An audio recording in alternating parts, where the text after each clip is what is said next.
प्रारंभिक विद्यालय प्रशिक्षित सहायक आचार्य का परीक्षा फल जारी। झारखंड प्रारंभिक विद्यालय प्रशिक्षित सहायक आचार्य संयुक्त प्रतियोगिता परीक्षा 2023 के भाषा विषय का परीक्षा फल जारी किया गया है। जेएसएससी ने स्नातक प्रशिक्षित सहायक आचार्य के भाषा विषय शिक्षक के लिए 1059 अभ्यर्थियों को सफल घोषित किया है। पारा व गैर पारा शिक्षक कैटेगरी में जिलावार व कोटिवार उप परीक्षा फल जारी किया गया है। इसमें 959 अभ्यर्थियों को गैर पारा शिक्षक तथा 100 अभ्यर्थियों को पारा शिक्षक कैटेगरी में सफल घोषित किया गया है। सबसे अधिक पलामू में 97 तथा सबसे कम साहिबगंज जिला में 15 अभ्यर्थी भाषा शिक्षक के पद पर सफल हुए हैं। भाषा विषय में 4991 शिक्षक के पद थे। इसके विरुद्ध आयोग ने 1602 अभ्यर्थियों को प्रमाण पत्र सत्यापन के लिए आमंत्रित किया था। उपराष्ट्रपति के लिए चुनाव की अधिसूचना हुई जारी। निर्वाचन आयोग ने उपराष्ट्रपति पद के लिए 9 सितंबर को होने वाले चुनाव की अधिसूचना जारी कर दी है।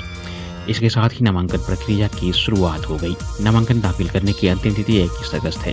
दस्तावेजों की जांच 22 अगस्त को की जाएगी। नामांकन वापस लेने की अंतिम तिथि 25 अगस्त है। जगदीप धनखड़ के स्वास्थ्य कारणों का हवाला देते हुए अचानक इस्तीफा देने के बाद 21 जुलाई को यह पद रिक्त हो गया था। संवैधानिक प्रावधानों के अनुसार यह चुनाव पूरे 5 साल के लिए होगा। झामुमो पार्टी ने स्वर्गीय शिबू सोरेन को भारत रत्न देने की मांग की। झामुमो ने स्वर्गीय शिबू सोरेन को भारत रत्न देने की मांग की है। पार्टी महासचिव व प्रवक्ता मनोज पांडे ने कहा कि दिसोम गुरु शिबू सोरेन झारखंड राज्य के निर्माता हैं, सामाजिक न्याय के अप्रतिम योद्धा के हैं। दिसोम गुरु के नाम से समूचे आदिवासी समाज में पूज्य शिबू सोरेन जी को भारत रत्न देने पर केंद्र सरकार को गंभीरता से विचार करना चाहिए। उन्होंने कहा कि गुरु जी का जीवन संघर्षशील, प्रेरणादायी और जन सरोकारों से ओतप्रोत रहा है। वह न केवल एक राजनेता थे बल्कि वे आदिवासी चेतना के वाहक, शोषित वंचित वर्ग के सशक्त प्रवक्ता और सामाजिक क्रांति के प्रतीक थे। उन्होंने नशाखोरी और महाजनी प्रथा के खिलाफ जबरदस्त आंदोलन खड़ा किया। समाज की कुरीतियों के खिलाफ भी लड़े। शिक्षा के क्षेत्र में भी गुरुजी ने अनेक पहल की ताकि आदिवासी समाज ज्ञान के माध्यम से सशक्त हो सके। श्री विनोद पांडे ने कहा कि झारखंड को अलग राज्य बनाने के आंदोलन से लेकर केंद्र और राज्य सरकारों में मंत्री व मुख्यमंत्री रहते हुए गुरुजी ने सदैव जनहित को प्राथमिकता दी है।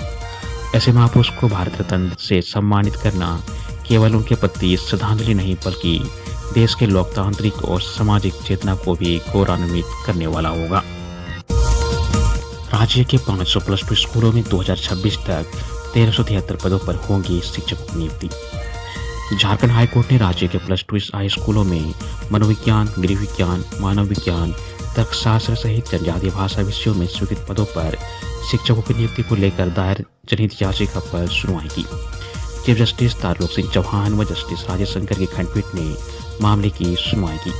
इस दौरान झारखंड कर्मचारी चयन आयोग का शपथ पत्र देखा।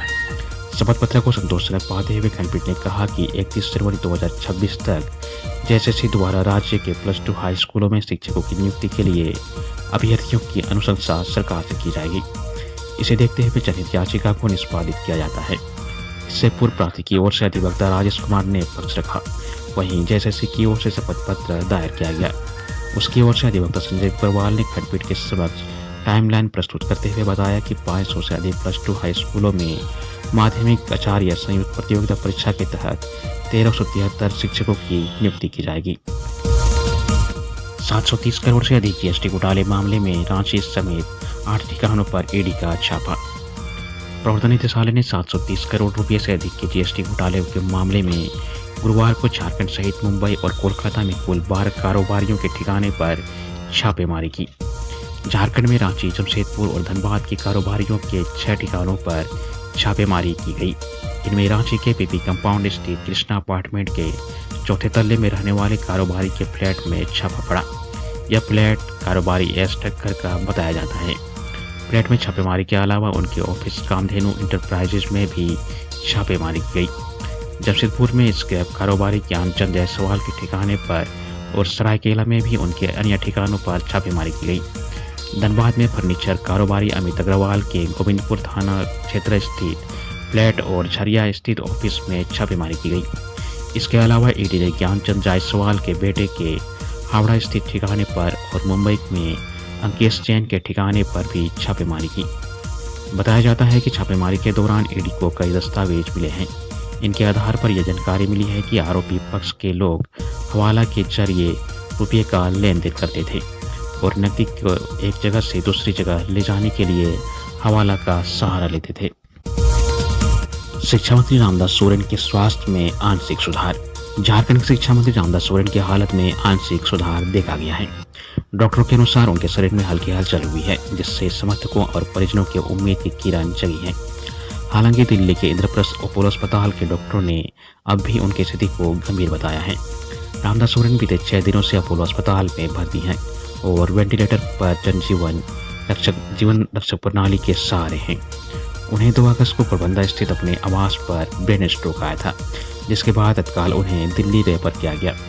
उनके मस्तिष्क में ब्लड क्लॉट होने के कारण वे अभी अचेत अवस्था में हैं। उनकी देखरेख में उनके आप्त सचिव कालीपद गुराय लगातार मौजूद हैं। गुरुवार को पोटका के विधायक संजीव सरदार दिल्ली पहुंचे और मंत्री का हालचाल जाना और उन्होंने सोशल मीडिया पर लिखा कि मंत्री के स्वास्थ्य में तेजी से सुधार हो रहा है। शराब दुकानों की लॉटरी के लिए 8 अगस्त से आवेदन शुरू। राज्य में खुदरा शराब दुकानों का आवंटन लॉटरी के माध्यम से किया जाएगा। इसके लिए लॉटरी के आवेदन के लिए 8 से 29 अगस्त तक की तिथि निर्धारित की गई है। उत्पाद एवं मद्य निषेध विभाग ने इस संबंध में गुरुवार को अधिसूचना जारी कर दिया है। विभाग द्वारा जारी पत्र में कहा गया है कि दुकानों की बंदोबस्ती ई लॉटरी के माध्यम से की जाएगी। लॉटरी का आवेदन 8 अगस्त को पूर्वाह्न 11 बजे से 20 अगस्त को शाम 7 बजे तक जमा होगा। आवेदन www.exciselottery.jharkhand.gov.in के माध्यम से प्राप्त किया जा सकता है।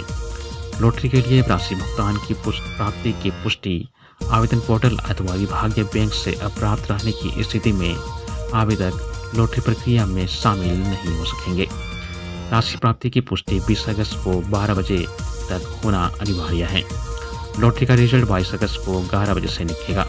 लॉटरी की प्रक्रिया राज्य स्तर पर दुकान के लिए निर्धारित वार्षिक न्यूनतम राजस्व के आधार पर अवरोही क्रम में होगा।